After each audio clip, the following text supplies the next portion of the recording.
네, 마가복음 오늘 73탄이고요. 제목은 예수님의 긍휼이라는 제목입니다. 마가복음 14장 53절에서 65절까지 말씀 보겠습니다.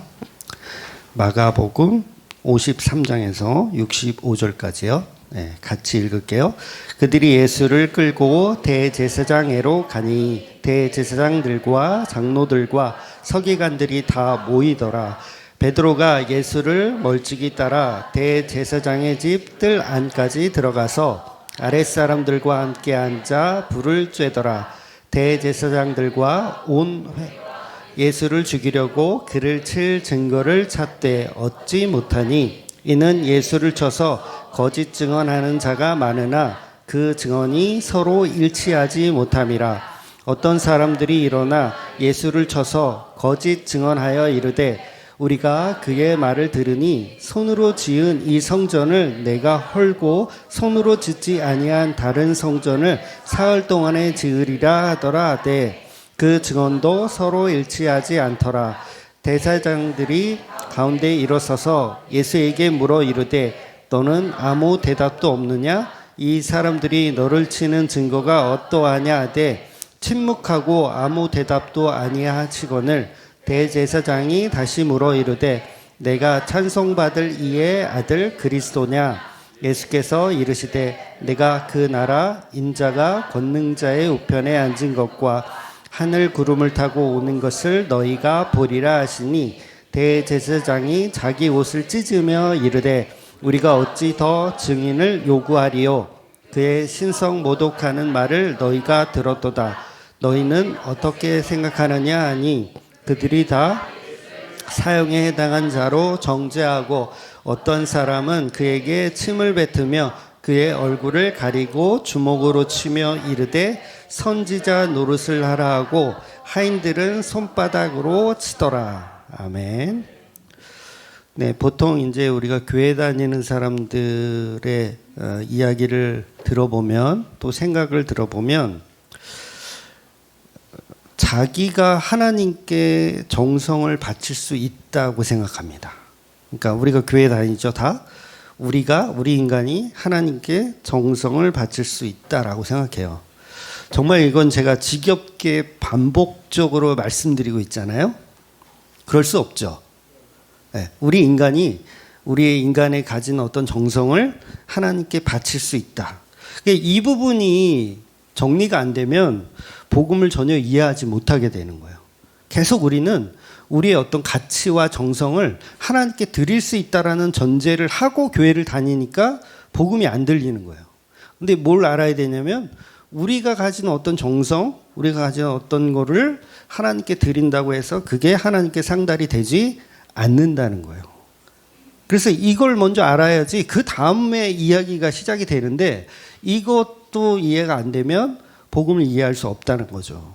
그러니까 제가 하는 설교를 제가 들어봐도 늘 이야기하는 내용들이 있더라고요. 늘 주일성수, 11조 이런 얘기를 거의 매번 하더라고요.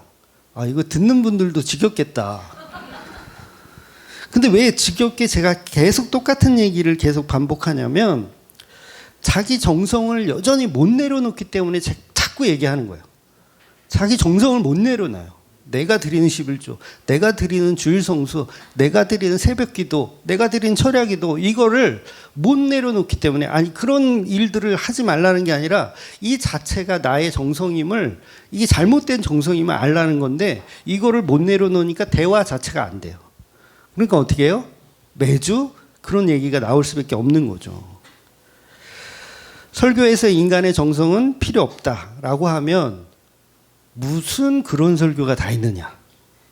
아예 가치도 없는 설교다라고 치부를 해버려요. 누가? 교회 다니는 사람들이. 그런데 복음은 아주 쉽잖아요. 복음은 절대 어렵지 않아요. 되게 쉬워요.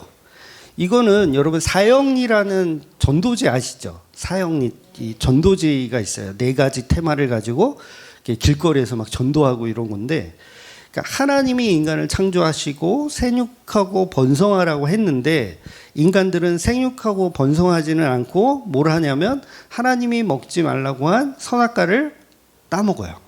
불순종하여 타락을 하죠. 그러면 하나님이 계신 에덴 동산을 쫓겨났어요, 우리가. 아담과 하와가 또 우리가 다 에덴 동산을 쫓겨났어요. 그때부터 인간은 어떤 정성을 가지고 하나님께 나아갈 수 있다 없다? 없는 거예요.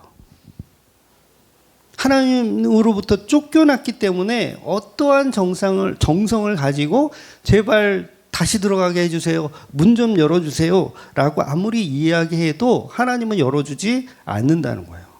근데 이걸 열어주신다라고 가리키는 게 종교라는 거예요. 인간의 정성을 하나님께 받지만 하나님도 마음 문을 열고 에덴 동산의 문을 다시 열어주신다라고 하는 종교. 그래서 그걸 거짓 종교라고 하는 거예요. 거짓 종교.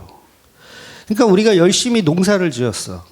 에덴 동산을 쫓겨나서 열심히 농사를 지어가지고 하나님 제가 농사 지은 거 이거 11조를 하나님께 바칩니다. 하나님 받아주세요 하면 하나님 받아주신다고요? 안 받아주신다고요? 안 받아주세요. 그 더러운 거 치워라. 이렇게 말씀하시더라는 거죠. 아니 오히려 아무 대꾸도 없을 거예요. 그냥 침묵이에요.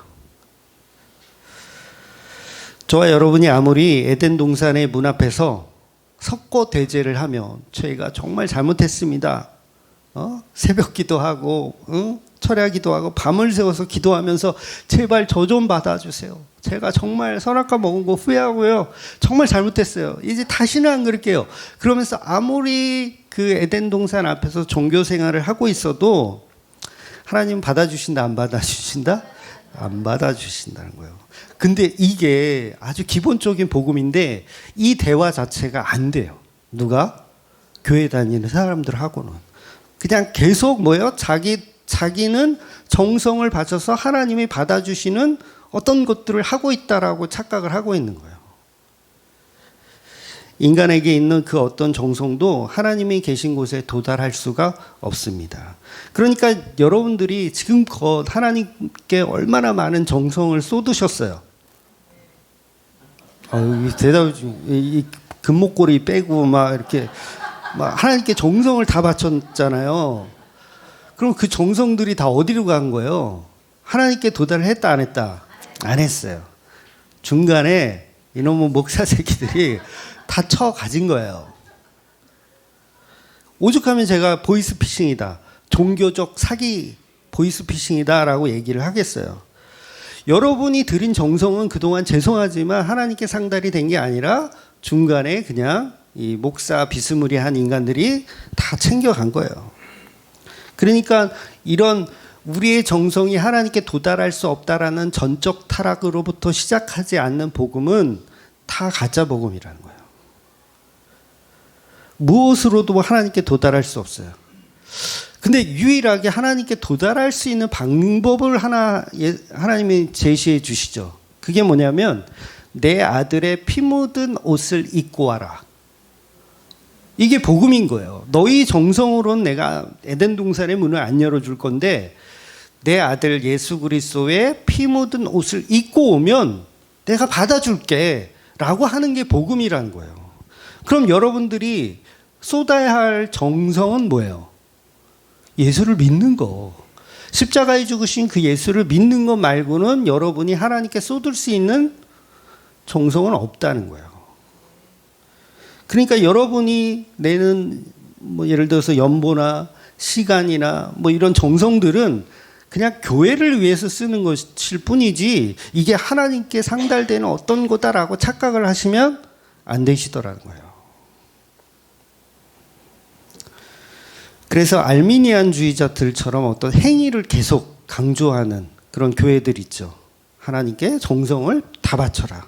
그럼 하나님이 기뻐하신다라고 가르치는 걸 율법주의자라고 하는 거예요. 예수님은 검과 웅치 그리고 등과 횃불을 가진 그런 자들에게 오늘 이제 체포를 당하십니다. 이것은 창조주가 피조물에 의해서 체포되는 현장이에요. 그야말로 천상의 쿠데타가 일어난 어마어마한 사건입니다. 천사가 타락하여 마귀가 되어서 하나님께 대적하는 것과 인간이 타락하여 마귀가 되어서 창조주이신 예수님께 대적하는 것과 똑같은 일이 지금 벌어지고 있는 거예요. 그래서 본문에서는 공회원들이 예수님을 단단히 결박하여 전직 제사장인 이제 안나스의 집에서 예비 심판을 일단 한번 받아요. 예, 마가복음에서는 생략되어 있는데 예비 재판이죠. 예비 재판을 한번 받고 오늘 본문에서는 이제 현직 대제사장인 가야바의 집에서 공회원들이 다 모여서 이제 재판하는 모습을 이제 그리고 있습니다. 그래서 공회원들은 예수님에게 죄를 물어 이제 죽이려고 하고 있는 거죠. 그런데 문제는 뭐냐면 예수님의 제목을 아무리 고발을 하려고 해도 서로 이야기가 일치하지 않는 거예요. 그러니까 증언이 일치하지 않는 거죠. 그래서 55절, 56절 보면 대제사장들과 온 공회가 예수를 죽이려고 그를 칠 증거를 찾되 얻지 못하니 이는 예수를 쳐서 거짓 증언하는 자가 많으나 그 증인이 서로 일치하지 못하더라 이야기하는 거예요. 그리고 59절에도 동일한 이야기가 나와요. 똑같이 증언이 서로 일치하지 않더라. 결국 피조물들은 하나님의 아들이신 예수님의 죄를 발견하지 못하는 거예요. 죄를 발견하지 못해요. 율법에서는요, 그 2명 이상의 증인이 있어야 되거든요. 어떤 죄를 물으려면 2명 이상의 증인이 동일하게 확보가 되어야지 그 사람에게 죄를 물을 수 있어요. 그러니까 어떤 사람은 이제 예수님을 증언하는데 이렇게 얘기하는 거죠. 예수라는 저자가 성전을 무너뜨릴 것이다라고 했다. 예수가 성전을 무너뜨릴 것이라고 했다. 그랬더니 옆에 있던 사람이 아니야, 무너진다고 했지. 무너지면 다시 세운다고 했지. 언제 저 사람이 무너뜨린다고 했겠어. 그냥 무너지면. 그러니까 서로 말이 일치가 안 되는 거예요. 그렇다면 이들은 유죄 판결을 받아낼 수가 없는 거예요. 서로 맞지 않으니까. 그래서 예수를 죽이기는 죽여야 되겠는데 증거가 없으니까 어떻게 하냐면 진실을 거짓으로, 거짓을 진실로 만들어서 한마디로 우겨야 되는 거예요. 우겨야 되는 거예요. 그래서 그런 식으로 인간들은 예수님을 죽이려고 하는 겁니다. 그런데도 잘 되지가 않아요. 그래서 본문 61절에 보면 결국은 이제 뭘로 나가냐면 신성모독으로 나가려고 대제사장은 그렇게 생각을 한 것 같아요. 그래서 내가 찬송받을 이의 아들 그리스도냐? 라고 질문을 합니다. 즉 내가 하나님의 아들이냐? 메시아이냐? 왕이냐? 라고 질문하는 거예요. 이에 대한 대답은 명확하세요. 예수님은. 보통 예수님이 대답을 잘 안 하시거든요. 근데 이에 대한 대답은 예수님 명확하게 하십니다. 62절에 보면 예수께서 이르시되 내가 그니라 인자가 권능자의 우편에 앉은 것과 하늘 구름을 타고 오는 것을 너희가 보리라 하시니. 그러니까 여기서 말하는 권능자의 우편에 앉은 것과 구름을 타고 오는 것은 또 그라고 하는 거, 그러니까 그 하늘 구름을 타고 오는 그라는 대답은 이게 헬라어로 이제 에고 에임이라는 단어예요. 에고 에이미. 에고 에이미는 뭐냐면 구약으로 치면 시내 산에서 여호와 하나님이 현현하셨을 때 빽빽한 구름 사이로 현현하시잖아요. 그리고 모세를 만나실 때도 내가 그니라 이 말씀하셨어요. 그래서 구약에서는 요거를 이제 스스로 계신 자라고 표현해서 이걸 여호와라고 부르죠. 여호와. 그러니까 예수님의 대답은 뭐냐면 내가 여호와다 이런 말씀을 하시는 거예요. 그러니까 유대인의 왕이며 여호와며 하나님의 아들이다라는 이야기를 하니까 대제사장은 그 발언을 듣고 하나님을 모독하는 말로 들릴 수밖에 없어요. 그러니까 놀라 자빠질 수밖에 없죠. 그러니까 무슨 말을 더 할 게 있느냐. 이건 죽여야겠다라고 생각하는 거죠. 그래서 63절을 보면 대제사장이 자기 옷을 찢으며 이르되 우리가 어찌 더 증인을 요구하리요. 증인 더 이상 필요 없다. 얘는 그냥 죽여야 돼 라고 생각하는 거예요. 그러니까 예수를 더 이상 신문할 필요도 재판할 필요도 없으니 그냥 예수를 죽이기로 결정해 버리는 거예요. 옷을 찢는다는 건 뭐예요? 강한 부정. 나 정말 화났어. 나 화났어. 이런 표현을 하는 거예요. 그래서 그들은 예수를 사형에 해당한 자로 정죄하고 이미 자기들끼리 재판 과정을 그냥 과정의 어떤 순서 없이 그냥 예수를 십자가에 죽이자고 이렇게 결정을 해버리는 겁니다. 그래서 사실 구약의 율법을 좀 보면 신명기 19장 18절에 보면 유대인들에게도 무고죄라는 게 있어요. 무고죄. 죄가 없는데 죄인인 것처럼 막 하면 돼요, 안 돼요? 안 돼요. 유대법에도 있어요. 그러니까 죄 없는 사람을 고발해서 누명을 씌워서 그 사람이 만약에 어떤 형벌을 당하잖아요. 그러면 그 무고한 사람을 고발한 그 사람이 똑같은 형벌을 받아야 돼요. 무슨 말이냐면 여러분 잘 아시는 눈에는 눈, 이에는 이. 이게 무슨 뜻이에요? 만약에 내가 예수를 고발해서 예수를 십자가에 매달아서 죽였어요. 죽어버렸어. 근데 알고 봤더니 무고죄야. 그러면 그 고발한 사람 어떻게 해야 돼요? 똑같이 십자가에 매달아 죽여야 돼요. 요게 법에 딱 명확하게 나와 있어요. 신명기 법에. 그러니까 이에는 이로, 손에는 손으로, 발에는 발로. 그래서 여러분 가룟 유다가 자살해서 죽은 이유도 뭐냐면 율법대로 이루어진 거예요. 왜냐하면 내가 무고한 사람을 죄인으로 만들었다.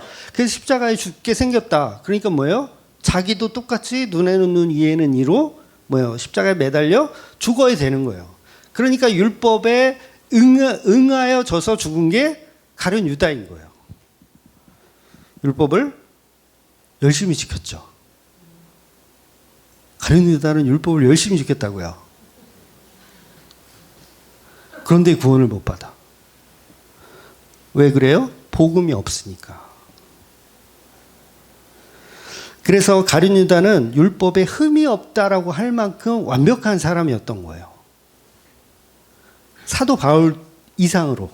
사도 바울도 그런 얘기 하잖아요. 나는 율법에 흠이 없는 자다. 나도 철저하게 다 지켰다. 그러니까 그 얘기는 뭐예요? 곧 내가 가룟 유다다. 이런 얘기예요. 사도 바울의 고백이 내가 가룟 유다다. 그런데 복음이 없으면 아무 소용이 없다라는 거예요. 신명기 말씀을 잠깐 제가 읽어드릴게요. 19장 18절.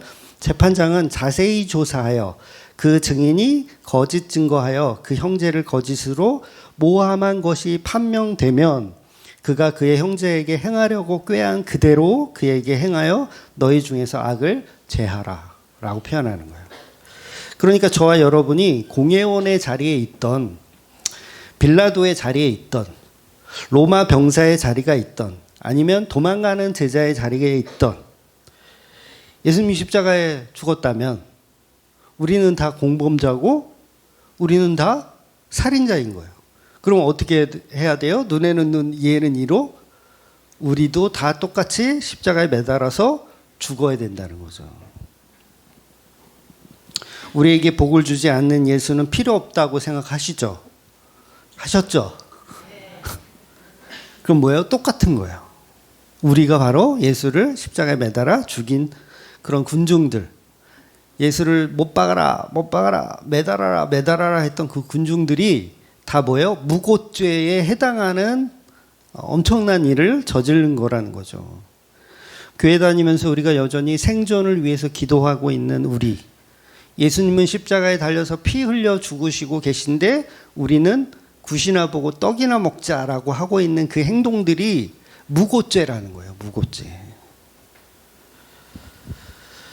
그렇다면 저와 여러분이 선악과를 먹고 예수를 십자가에 매달아 죽인 자들이라면 율법의 무고죄가 해당되어 우리도 십자가에 죽어 마땅하더라는 거죠. 즉 우리가 예수님을 메시아인 줄 모르고 군중들에 의해서 십자가에 매달으라고 소리친 바로 우리가 구경꾼이며 가룟 유다였다는 거예요. 그러니까 세상 사람들이 지금도 예수님을 하나님의 아들로 믿지 않죠. 안 믿어요. 예수님 하나님의 아들로. 그럼 뭐예요? 그 자체가 방관자예요. 방관자. 공범이에요. 하나님의 아들을 살해한 공범자들. 왜냐하면 선악과 먹은 인간이 하나님께로 돌아갈 유일한 방법에 반응하지 않기 때문에 지옥 가는 거거든요. 유일한 방법을 주셨어요. 선악과를 먹고 타락했는데 에덴 동산으로 다시 돌아갈 수 있는 방법. 유일한 방법에 반응하지 않으면 그건 다 지옥 가는 백성이라는 거죠. 저와 여러분도 예수를 믿지 않았던 과거가 다 있어요.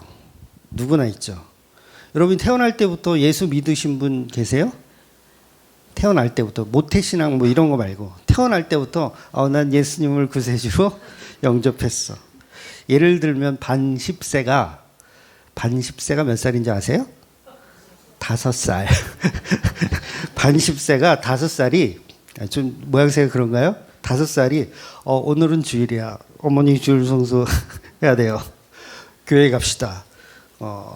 막 이렇게 막 5살 때부터 막 어떤 그런 어떤 신앙의 막 이런 걸 막 표현하는 친구는 없잖아요. 오늘 금요일이니까 제가 철회해야 되니까 어머니 먼저 주무세요. 5살짜리가 막 기도해. 우리는 태어날 때부터 신앙이 하나도 없어요. 믿음이 하나도 없이 태어나는 거예요. 그러니까 모든 것을 움켜쥐며 태어나죠. 움켜쥐며 먹을 것도 자기 입으로 먼저 들어가는 그런 인생으로 태어나는 거예요. 그러니까 십자가에 죽는 예수를 믿는 믿음으로 태어나는 사람은 아무도 없다라는 거죠. 그래서 저와 여러분은 이미 죄인에서 시작하더라는 거예요. 죄인에서. 그러니까 이런 피조물들이 하나님의 아들 예수를 보고 한다는 짓이 뭐냐면 65절입니다. 어떤 사람은 그에게 침을 뱉으며 그의 얼굴을 가리고 주먹으로 치며 이르되 선지자 노릇을 하라 하고 하인들은 손바닥으로 치더라.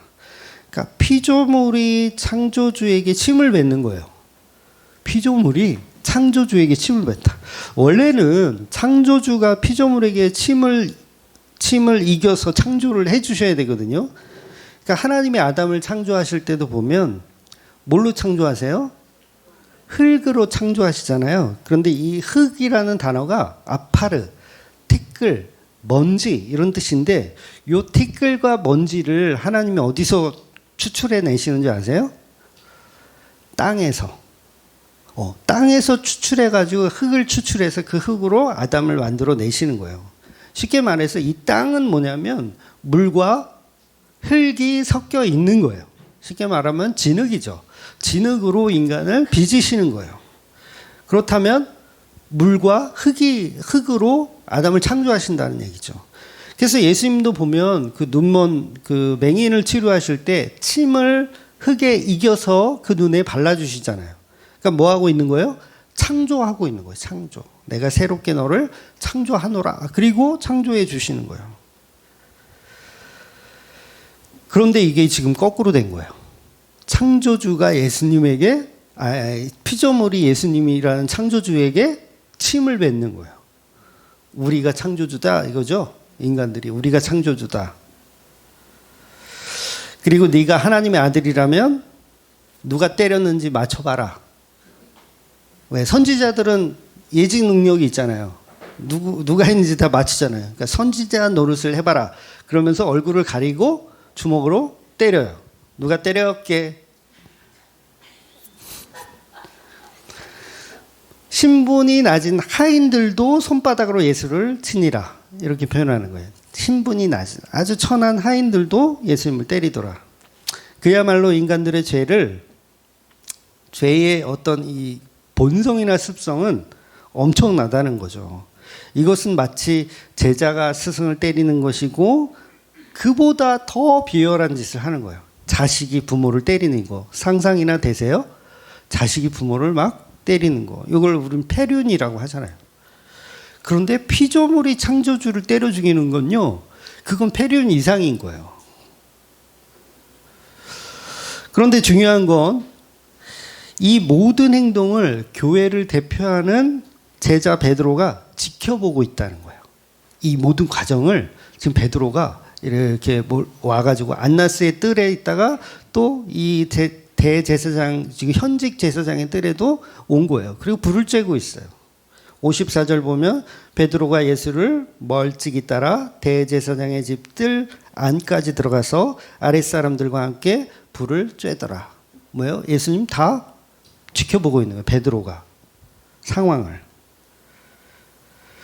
그런데 교회인 베드로는 이 억울한 예수님의 재판을 보면서 다른 마귀들과 똑같이 아무것도 할 수 있는 게 없어. 교회인데 아무것도 할 수 있는 게 없어. 오히려 나는 예수님의 제자가 아니라고 3번을 부인할 수밖에 없는 이 상황으로 만들어 가시는 예수님의 뜻이 따로 있더라는 거예요. 그러니까 교회의 믿음은 예수님이 하시는 일에 대한 믿음이에요. 베드로가 무엇을 하려고 하면 안 돼요. 이미 70탄에서 제가 말씀드렸지만 베드로는 신념을 가지고 있다 그랬어요. 신념, 믿음이 아니에요. 신념. 그래서 베드로 자신도 어쩔 수 없이 예수님을 부정할 수밖에 없는 자리로 밀어 넣으셨다고 그랬잖아요.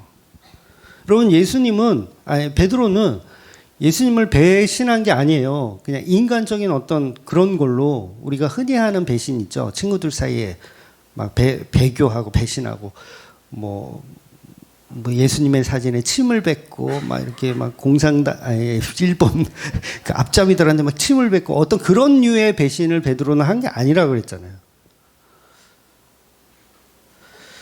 그래서 이 설명이 늘 이게 또 다시 해야 되는 이 어려움이 그러니까 강해 설교를 하다 보면 이게 단점이에요. 앞에 거를 모르면 뒤에 거 설명이 좀 어려워. 강해 설교를 교회마다 다 똑같이 하면 그냥 상관이 없는데 그런 어려움이 있어요. 그래서 기존에 계셨던 분들은 성질나게 했던 얘기 또 하고 쌍 그러지 마시고 중간중간에 아는 얘기 나오면 주무세요. 주무세요. 그래서 본문의 본질이 뭐냐면 뜻이 뭐냐면 구원은 인간의 행위가 전혀 반영되지 않는다는 얘기를 하는 거예요. 어떤 행위. 그러니까 베드로가 잘했다 못했다 이런 게 반영이 되지 않아요. 잘했어도 그만이고 못했어도 그만이에요. 그게 전혀 반영되지 않아요. 그래서 여러분 구원이 놀라운 거예요. 구원이 왜 놀랍다? 내가 하는 방식엔 전혀 구원에 반영이 되지 않더라는 거예요. 오히려 여러분 다행으로 여겨야 돼요. 만약에 정성이라면 그 커트라인에 들기 위해서 얼마나 많은 노력을 해야 되겠어요. 여러분 신천지 분들이 얼마나 열심히세요. 커트라인이 있어요. 거기는 14만 4천 안에 못 들어가면요 그럼 꽝이야. 10년을 신앙생활을 했어도 그 커트라인에 못 들어가면 꽝이에요. 그러니까 뭐 어떻게 해야 돼? 열심히 해야 돼. 자기 정성을 열심히 바쳐야 돼. 그런데 복음은 그게 없으니 얼마나 편해요. 정성을 바쳐도 그만, 안 바쳐도 그만, 주일날 빠져도 그만.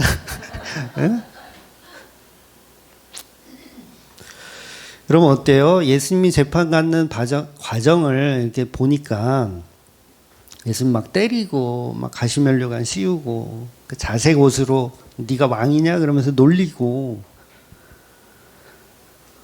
예수님이 능욕당하는 모습을 보니까 여러분 짜증나고 속상하세요? 아니면 아무렇지도 않으세요? 짜증나고 속상하잖아요. 그런데 예수님의 얼굴에 침을 뱉고 예수님을 때리는 군병들의 모습이나 그런 예수님을 그냥 바라보고 모른 척해야 되는 베드로나 전부 다 악으로 드러나는 거예요. 다 똑같아요. 우리 모두가 하나님의 아들, 즉 창조주를 십자가에 매달아 죽이는 죄인이라는 거예요. 그런데 그런 그들에게 구원을 주시는 이야기가 바로 복음이라는 거죠. 여러분 이게 굉장히 중요한 이야기거든요. 내가 군병의 자리에 있느냐, 빌라도의 자리에 있느냐, 베드로의 자리에 있느냐, 아니면 마리아들의 자리에 있느냐, 그게 1도 중요하지 않아요. 근데 종교에서는 자꾸 좋은 자리를 선택해서 그 자리에 있어야 된다라고 가르쳐요. 마리아의 자리에 가야지, 뭐 어디 자리에 가야지, 요한의 자리로 가야지. 그런데 성경은 그런 얘기를 하는 게 아닙니다. 십자가 복음, 이 예수님의 이야기를 그냥 하는 거예요. 우리 인간의 자리를 이야기하는 게 아니라 예수님이 죽으신 십자가의 자리에 관한 이야기를 하는 겁니다. 즉 여러분이 공회원들이에요. 여러분들이 군병들이고 여러분들이 베드로이고 여러분들이 예수님 편에 서지 않는 그런 악마들이라는 거예요. 그런데 그런 그들을 예수님이 끝까지 사랑하신다는 게 중요하다는 거예요. 우리는 지금 말씀을 읽고 예수님께 침 뱉고 능욕 주는 이들에게 열받아 해요. 어이씨, 어떻게 이럴 수가 있어. 그런데 예수님은 우리와 다르게 십자가에 죽으시면서 자신의 죄를 그들에게 묻지 않으세요. 자신의 죄가 아니죠. 그들의 죄를 그들에게 묻지 않으신다는 거야. 저는 저를 오해하고 떠나는 사람들이 있었거든요. 그동안 10년 목회했으니까 당연히 있었겠죠. 그러면 원통하고 성질나고 억울하고 그래요. 저는 그러더라고요. 그런데 예수님은 그들을 사랑하시더라는 거예요. 그러니까 이게 복음이 놀라운 거예요. 그래서 누구만 복음을 이룰 수 있어요? 예수님만 복음을 이룰 수 있는 거예요. 누가복음 23장 34절 보면 이에 예수께서 이르시되 아버지 저들을 사하여 주옵소서 자기들이 하는 것을 알지 못함이니이다 하시더라. 그래서 여러분 구원은 인간의 정성 따위가 아니라 반복적으로 말씀드리지만 구원은 예수님이 이루신 사랑입니다. 예수님이 이루신 사랑. 누구에 대한 사랑?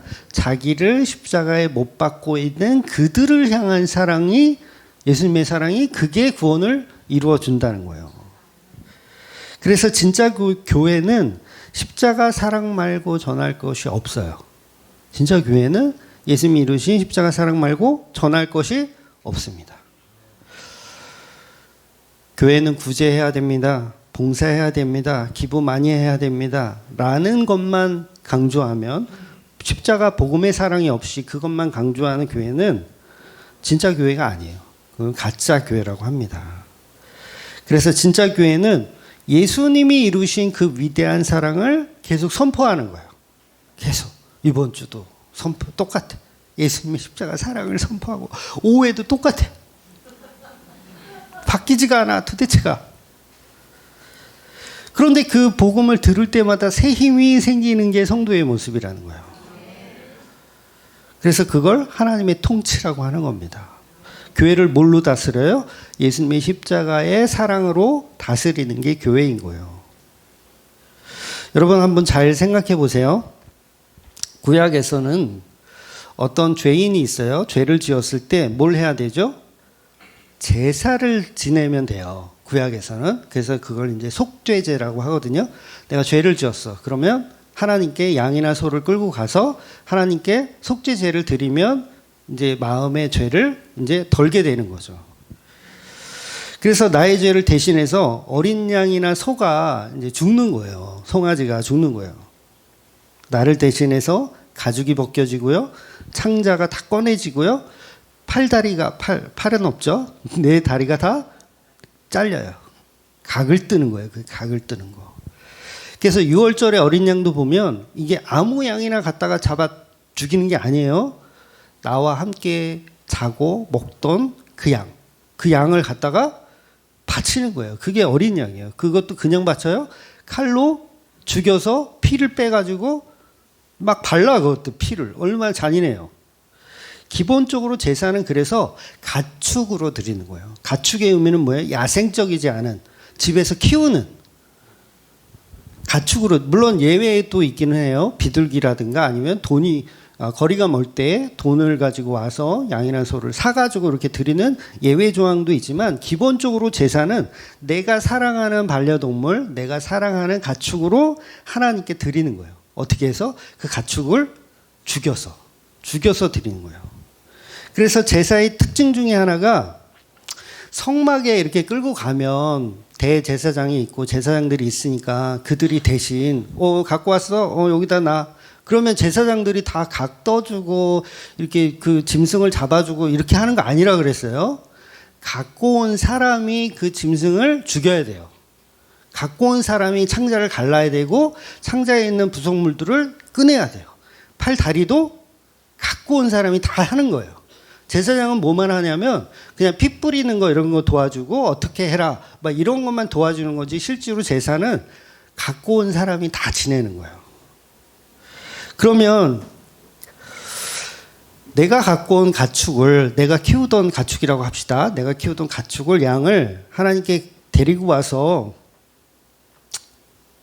죽여서 피를 막 쏟고 이렇게 해서 제사를 지내요. 그러면 그 과정의 어떤 그 현장이 막 피비린내가 진동하고 이거 뭐 때문에 이렇게 죽이는 거예요, 지금. 내 죄 때문에 대신 죽이는 거잖아요. 그러면 그 상황이 엄숙할까요? 아니면 장난스러울까요? 엄숙할 수밖에 없어요. 우리 집 고양이 주주가 결국은 죽었어요. 결국 죽었어요. 우리 진주가 말하지 말라 그랬는데 우리들끼리만 모른 척 하세요. 동물병원에서도 단순 감기인지 알았는데 이제 원인을 잘 모르겠다고 하더라고요. 제가 봤을 때는 폐렴이 생겼다가 이 폐렴이 아마 폐혈증으로 가지 않았을까. 제 그냥 이 짧은 상식으로는 그렇게 생각이 돼요. 그래서 큰딸이 이제 방학이었어요. 계속 방학이어서 정말 눈물 콧물 흘리면서 막 아파하니까 집에서 막 다 죽어가니까 거기 아파한 시간이 한 20일이 정도 돼요. 20일. 그러니까 곡기를 끊은 지 한 20일 만에 갔는데 그 20일 동안 우리 딸이 눈물 콧물을 흘리면서 간호를 했어요. 밤새 간호를 했어요. 밤낮 없이. 그리고 이제 금요일 날 딱 계약하는 날이야. 그래서 학교를 딱 간 사이에 한두 시간 만에 그냥 죽어버린 거예요. 그러니까 이게 정성이 없으니까 또 얘네들도 죽나 봐요. 한두 시간 사이에 죽어버렸어요. 그럼 저는 이제 죽었으니까 당연히 종량제 봉투에 담아가지고 버려야 되겠다 이렇게 생각을 하고 있는데 진주가 이제 닭똥 같은 눈물을 흘리면서 절대 그렇게 보낼 수가 없다는 거예요.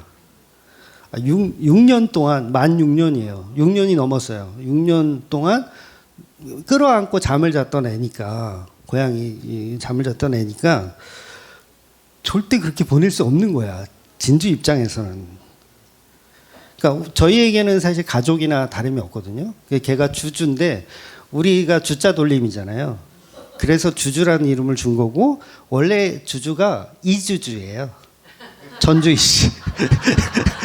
이주주예요. 그러니까 가족이죠. 가족이나 마찬가지죠. 그래서 진주가 그러는 거예요. 장례를 하려면 동물 장례가 요새는 있더라고요. 동물 장례를 하면 돈이 들잖아요. 돈이 한 30만 원이 넘게 들어요. 그러니까 진주가 자기가 용돈이 있으니 모아놓은 용돈이 있으니 그 돈을 다 내겠다. 장례 비용을 다 내겠다. 그러니 제발 화장을 해달라. 그런데 저는 또 우리 예진하다의 말이라면, 예진하다는 저희 사남매를 뜻하거든요. 예진하다의 말이라면 예수님의 사진에 또 침을 뱉을 개쓰레기 인간이거든요. 이해가 되세요? 이 말이 무슨 말인지? 그러니까 목사로서는 야 진주야, 동물은 영혼이 없어. 그래서 3분설은 틀렸고 2분설이 맞다. 그러니까 이건 그냥 종량제 봉투에 버려도 아무 상관이 없어라는 신학적 논쟁을 할 수가 없죠. 제 입장에서는. 왜냐하면 예진하다의 말이라면 뭐 또 한다? 예수님의 사진에도 침을 뱉을 수 있는 개쓰레기 인간이기 때문에 결국은 제가 항복을 하고 금요일 날 아이 셋을 데리고, 집사람은 이제 약속이 있어서 못 갔고, 아이 셋을 데리고 처음으로 이제 동물 장례식을 했어요. 업체가 꽤 많이 생겼더라고요. 저는 진짜 없는 줄 알았는데 검색해 보니까 많더라고요. 요거 사업성이 있어요, 아주. 그래서 동물 장례식도요, 사람하고 비슷하게 하더라고요. 수의도 입혀요. 염도하고 수의도 입히고 관도 있어요. 그 이제 예약을 해야 되거든요. 그래서 이러해서 좀 화장을 하고 싶다 그랬더니 뭐 몇 시까지 오세요. 그리고 사진 한 장을 보내달래요. 그 죽은 고양이 사진을 보내줬죠. 그래서 약속 시간에 딱 가니까 거기 사진을 이렇게 모니터에다가 이렇게 해놓고 그 밑에 이제 영정사진 있죠. 조그만 영정사진을 또 이렇게 기념으로 또 이렇게 해놨더라고.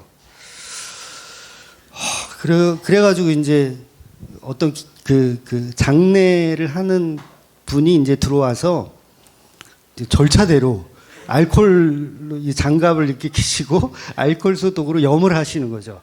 염을 이렇게 하고 관이 또 있어요. 일반 관으로 했어요. 또 비싼 것도 있더라고요.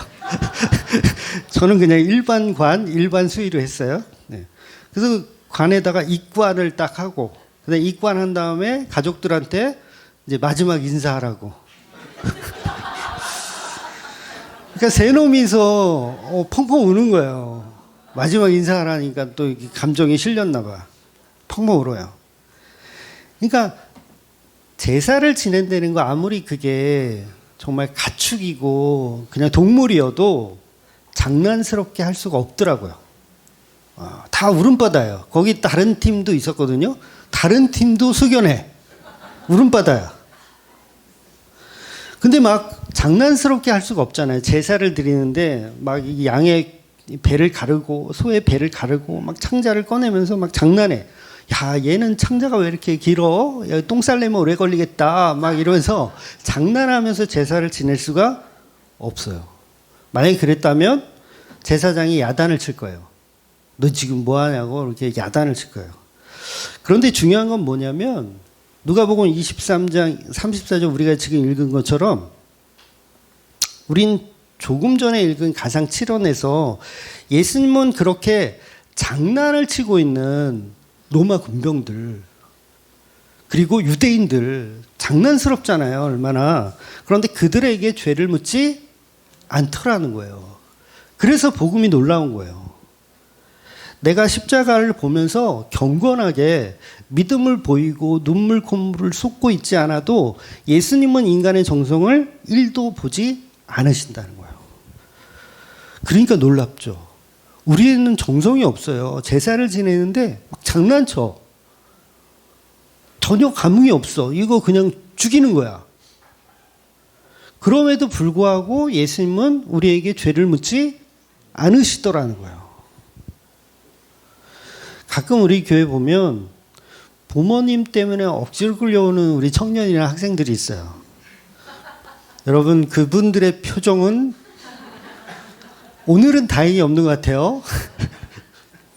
억지로 끌려온 그들의 표정은 저를 보는 눈빛이 저 목사만 아니었으면 가까운 교회 다닐 텐데 저 목사 때문에 파주까지 내가 끌려와가지고 그 눈빛이 살벌해요. 그런 친구들은 경건의 모양이 없어요. 그렇죠? 경건의 모양이 없어요. 그런데 중요한 것은 그 경건의 모양이 예배가 예배되게 하지 않더라는 거예요. 예배가 예배되게 하는 것은 뭐냐면 경건의 모양이 아니라 오직 예수님의 긍휼이라는 거예요. 예배가 예배되는 건 예수님의 긍휼. 그러니까 막 열받게 끌려왔어. 짜증나. 그래도 그가 예배가 예배될 수 있는 건 그의 표정이나 그의 어떤 마음가짐이 아니라 뭐가 예배가 예배되게 한다? 예수님의 긍휼이 임하면 예배가 예배되는 거예요. 이걸 사도 바울이 경건의 능력이라고 하는 거예요. 너희는 경건의 모양은 있으나 경건의 능력이 없다. 우리가 모양은 얼마든지 만들어요. 거룩한 척, 예배 드리는 척, 기도하는 척, 모양은 얼마든지 만들어. 그런데 그런 모양이 하나님께 상달되는 게 아니라 예수님의 긍휼이 경건의 능력으로 예배가 예배되게 되더라는 거예요. 그러니까 우리가 할 수 있는 게 없다는 거죠. 모든 일을 용서하시는 예수님의 십자가의 긍휼함이 예배가 예배되게 하더라는 거예요. 나는 십자가 보면서 장난스럽게 예수님에게 자색 옷을 입히고 갈대를 손에 쥐어주면서 너 유대인의 왕이구나 라고 조롱하는 나에게 예수님의 긍휼이 부어진다면 이게 예배라는 거예요. 이런 말도 안 되는 방식이 바로 복음이라는 거죠. 즉 나는 경건하지 못한 속죄 제사를 지내고 있는데 그 제사가 제사되게 하시는 분은 십자가에 죽으시는 예수님의 긍휼이라는 거예요. 그래서 디모데후서 3장 5절에 사도 바울은 이렇게 고백합니다. 경건의 모양은 있으나 경건의 능력은 부인하니 이 같은 자들에게 내가 돌아서라. 그러니까 경건의 능력, 예수님의 긍휼을 부인하고 우리의 경건의 능력만을 자꾸 얘기해. 우리가 경건하게 예배 드려야죠. 우리가 정성을 다 바쳐야죠. 그러면 예배가 예배됩니다라고 하는 게 뭐예요? 거짓 복음이라는 거예요. 거기서 돌아서라. 그러니까 예배 드리면서 울고불고 춤추고 뛰고 하는 어떤 행동으로 예배가 잘 드려졌다라고 보는 건 잘못된 거예요. 물론 그런 걸 하지 말라는 얘기 절대 아닙니다. 제발 좀 하세요. 제발 예배 시간에 좀 울고 예배 시간에 좀 춤도 추고 좀 난리 법석을 좀 떨어보세요. 그러나 그렇게 했다고 해서 예배가 예배된 것은 아니라는 거예요. 진짜 경건은 모양이 아니라 능력. 그 능력은 십자가에 이루신 예수님의 긍휼의 능력이라는 거예요. 바로 이 십자가의 긍휼함이 다음 주는 베드로에게 전가되는 거예요. 베드로의 경건의 모양이 없어요. 예수님을 배신하고 나는 이 제사와 상관이 없어요 하는 사람이에요. 재물을 갖다가 하나님께 바쳐놓고 뭐 하고 있어요? 모른 척해. 야, 뭐해, 제사장이 빨리 배 갈라. 그러니까 모른 척해요. 저 모르는 동물인데요? 모르는 가축인데요? 그런데 베드로가 예배가 예배되게 할 수 있는 건 예수님의 긍휼이었다는 거예요. 다음 주에 한 번 더 보겠지만 베드로가 드린 속죄 제사는 예수라는 제물이 내 것이 아님을 부정하는 완전히 경건의 모양이 없는, 아니 경건의 능력이 없는, 그럼에도 불구하고 그 예배가 예배되게 하는 건 예수님의 온전한 십자가의 사랑이라는 거예요. 그래서 십자가를 보는 우리의 반응과는 전혀 상관이 없어요. 어떤 분들은 그러죠. 십자가를 볼 때 나는 별로 감흥이 없다. 목사님 어떻게 해요? 저는 눈물이 안 나요. 다른 사람은 예수님의 십자가의 죽으심을 보면서 눈물도 흘리고 막 자기에게 동감을 하는데 저는 전혀 솔직히 동감이 안 돼요 라고 하시는 분들이 있거든요. 그래도 상관이 있다 없다? 상관없어요. 그 동감을 가져갖고 내가 반응하려고 이렇게 하는 것도 또 다른 율법일 뿐인 거예요. 그게 믿어지면 돼요. 예수님의 십자가의 죽음으로 인해서 전적 타락한 인간에게 길이 열렸음을 믿어지는 것이 중요하지, 우리의 어떤 감성적인 반응을 이끌어내야 그게 복음이라 할 수는 없더라는 거예요. 그런데 우리는 그동안 너무 많이 속고 있죠. 우리의 감정이 마치 믿음인 것처럼. 마치 예배에 반응을 잘하는 어떤 분들을 우리는 부러워해요. 아, 저 친구는 저렇게 기도를 간절하게 할까? 방언을 저렇게 간절하게 할까? 부러워. 어떤 사람은 막 손을 들고 찬양하고 막 그런 어떤 행동들, 아, 나는 부럽다. 그런데 그게 중요한 게 아니라는 거죠. 아무리 경건한 척 해도 예수님의 긍휼이 부어지지 않으면 아무 소용이 없는 거예요. 그러니까 우리 청년들이나 학생들이 부모님의 성화에 이끌려 교회에 와서 저를 벌레 보듯 인상을 쓰고 있어도 저는 반가워요. 그 친구들이 반가워. 아, 예수님의 긍휼함이 이 친구에도 곧 임하겠구나. 그러니 인간이 만든 경건의 모양이 아니라 구원이 전혀 반영되지 않아요. 우리의 경건의 모양으로는. 그래서 십자가의 복음이 날마다 놀랍다는 거죠. 인간 측에서 예수님을 받아들이고 인간 측에서 예수님을 사랑하고 인간 측에서 정성을 다해서 바치고 이렇게 구원받는 방식이 아니기 때문이에요. 그냥 십자가 앞에서 우리는 웃고 떠들고 있어요. 예수님께 침을 뱉고 고함치고 얼굴을 때리며 장난을 치고 자색옷을 입히고 면류관, 가시면류관을 씌우고 예수님을 유대인의 왕이라고 조롱해요. 그럼에도 불구하고 예수님의 긍휼이 임하여진다면 그 사람은 성도라는 거죠.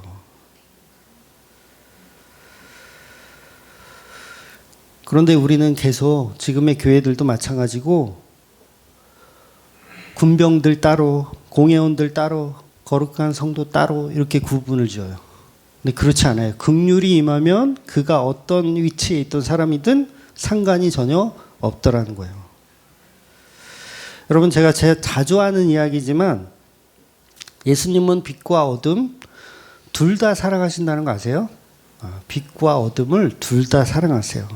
그래서 빛과 어둠은 하나라는 말씀도 제가 드렸잖아요. 빛과 어둠은 하나다. 보통은 하나님은 어둠을 미워하시고 빛을 사랑하신다라고 생각할지 모르겠지만 하나님의 세계에서는 어둠을 통한 빛을 사랑하시는 거예요. 그냥 빛이 아니라 어둠을 통한 빛. 그래서 그걸 어디에서 알 수 있냐면 창세기에서 분명히 명확하게 다 표현하고 있어요. 그래서 창세기 1장 8절에 보면 낮과 밤을 주관하게 하시고 빛과 어둠을 나누게 하시니 하나님 보시기에 좋았더라. 빛과 어둠을 나누시는데 하나님 보시기에 좋대요. 이게 굉장히 놀라운 메시지거든요. 이게 넷째 날 말씀이에요. 넷째 날. 해와 달과 별을 만드신 그 넷째 날. 빛과 어둠을 나누시는데 이것을 하나님 보시기에 좋았더라. 그러니까 무슨 말이냐면 어둠에서 경유된 빛을 좋아하시더라는 거예요. 어둠에서 경유된. 그러니까 처음부터 빛이 아니라 어둠에서 시작한 빛을 하나님 보시기에 좋았더라. 그러니까 첫째 날은 하나님이 어둠을 보시고 좋았더라 하신 말이 있어요, 없어요? 없어요. 어둠을 보시고 좋았더라 하지 않으세요. 그러니까 빛을 보시고 좋았더라. 그러니까 1장 3절에 보면 하나님이 이르시되 빛이 있으라 하시니 빛이 있었고 4절 빛이 하나님 보시기에 좋았더라. 그러니까 빛을 보시고 좋은 거예요. 그런데 여기서는 어둠에서 이끌어진 빛을 사실은 표현하고 있는데 그 부분이 이제 생략되어 있으니까 못 보는 거죠. 그래서 어둠만 있었던 세상에서 하나님은 그걸 좋아하시는 게 아니라 어둠에서 빛으로 나오는 상태를 좋았더라 하시는 거예요. 그러니까 둘째 날도 마찬가지 개념이에요. 둘째 날 보면 6절에 보면 물 가운데 궁창이 있어 물과 물로 나뉘게 하시고 하늘 위에 물, 하늘 아래 물 이렇게 표현을 하기도 하죠. 그래서 둘째 날은 특이하게 하나님 보시기에 좋았더라는 말씀이 없어요. 희한하죠. 그러니까 다른 날은 전부 있거든요. 하나님 보시기에 좋았더라. 첫째, 셋째, 넷째, 다섯째, 여섯째 다 있는데 둘째 날만 하나님 보시기에 좋았더라는 말씀이 없어요. 그러니까 제가 창세기 강해 때도 아마 말씀을 드렸을 것 같은데 그 하늘의 위에 물이 뭘 상징한다 그랬죠? 노아의 홍수에 쏟아질 물에 관한 표현이기 때문에 거기에서는 좋았더라는 표현이 일부러 없어요. 그런데 희한한 건 마지막 날 가면 여섯째 날 가면 이런 표현이 또 있어요. 모든 것을 다 지으시고 난 후에 이 모든 것이 하나님 보시기에 좋았더라. 그건 뭐예요? 둘째 날 빠졌던 그 좋았더라도 결국은 여섯째 날 다 완성하고 나서는 그 또한 좋았더라로 마무리가 되는 거예요. 그러니까 어둠의 과정은 우리가 좋았더라 말할 수 없지만 하나님이 좋았더라 말하지 못하지만 어둠을 투영해서 빛으로 나온 것을 하나님은 좋았더라 표현을 하시더라는 거예요. 그러니까 우리가 예수님을 십자가에 죽이는 어둠이에요.